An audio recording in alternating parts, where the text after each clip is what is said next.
Hello everyone, welcome back to How to Daily. In today's tutorial, I'll guide you through the process of adding your Presto card to Google Wallet, making your transit experience smoother and more convenient.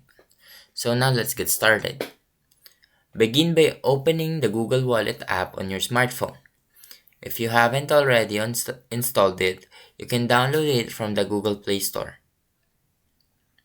Within the Google Wallet app, tap the plus sign or select the Add to Wallet to initiate the process of adding a new card. Next, choose Transit Card from the available options and then select Presto from the list of supported transit cards. Now, carefully enter your Presto card number and any other required information. It is important to double check all details to ensure accuracy.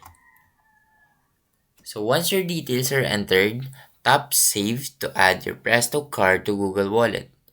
Your card will now be ready for use, allowing you to tap and pay effortlessly. And that's how you add your Presto card to Google Wallet. Now, if you found this video helpful, please leave a like and subscribe.